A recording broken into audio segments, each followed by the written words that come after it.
media in association with Boxstore. Eddie Hearn, we're finally here, fight week, red carpet event. What made you do a red carpet event for this fight? And I don't think you've done this before, have you? The size of it. I mean, we're seeing the fight grow every day, in terms of the shoulder programming content, the numbers, the pay-per-view expectations, the media coverage, and I'm looking around thinking who paid for this. The answer is probably me. But it's just great, it's building up the anticipation for this fight. Just a few days to go. And with regard to the pay-per-view numbers, everyone's obsessed with how many people are going to buy this event. Have you got a number where you might class it as a failure, for example? It's got to be beyond that. 1 million buys, and the deal obviously with Virgin now was a big deal for the zone as well, where Virgin customers can also buy the pay-per-view at the weekend. Everything we're seeing, the numbers, the shoulder programming content, I think he does 1 million buys. And in regards to Chris Eubank Senior saying he's boycotting the event, is there much news on that? Is that just PR? I don't know. I think Senior's very stubborn, and I think once he comes out with something, I don't think he really changes his mind.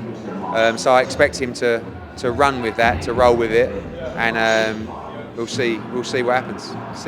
I guess he'll pop up on Saturday at the O2. We'll have to see. I was going to say you'd know about it because at some point I'd imagine he might have made some requests to be in the corner. Has that not happened yet? I don't know who he's put forward for his cornerman. I guess he'll do that later in the week, but I would expect Senior to be there on the night, and I hope he is. And with regards to Chris's comments about Senior's comments about brain injuries and this whole £3 weight limit, any concerns from your side?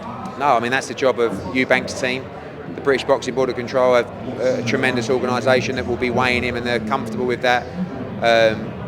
If you want to talk about dangers of making weight, there's no one who was more ferocious in making weight than Chris Eubank Senior. People probably don't understand that in the first fight and years back, the weight was made on the day of the fight. The weigh-in was on the Saturday. I won't tell you how much Eubank Senior lost on that day of the fight, but my dad was promoting him, and it was a hell of a lot of weight. And a few hours later, he got in a ring in one of the most brutal fights you've ever seen. This is 36 hours before, a full chance to rehydrate. This is a very fit young man.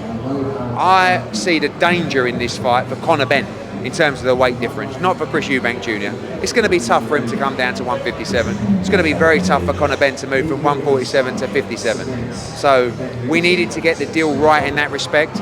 It's his team's responsibility to deal with that part of the contract. I think they've had the better end, and ours to deal with ours. And I asked you this question in New York, and it caused a bit of an online stir, but are Sky Sports helping you out with promotion of this event? What do you think? I mean, look, Sky Sports News' job is to report on sporting events that the public are interested in. This is the biggest fight of the year. By Saturday there'll be no way, and I expect Sky Sports to report on this fight. It is only Monday, but they won't be looking forward to doing it. But they have a service to provide to the nation, and I'm sure they'll cover this fight. And a quick question on AJ Fury. Comments from Gareth A. Davis, who seems to know a lot. He's saying that apparently Frank Warren has been trying to chase you and you've not got back to him. No one from Queensbury has called me since, I think, Wednesday night or Thursday morning. I called George Warren, we haven't heard back. And to be honest, George Warren, it's been fantastic. He told me the deadline was Thursday and he didn't think he could go beyond that. That's passed, and as far as we're concerned, that deadline was the end of those conversations. I think he spoke to Frank Smith. Derek Chisora's received a contract and offer for that fight. So from our side, we don't believe they're serious about the fight anymore. We're still here. We haven't signed a contract to fight anyone else. But as we stand at the moment, we were told that if it's not signed by Thursday, the fight is 100% not happening. And that's how we roll. Eddie, appreciate your time. Catch you later in the week. Cheers, mate. Thank you.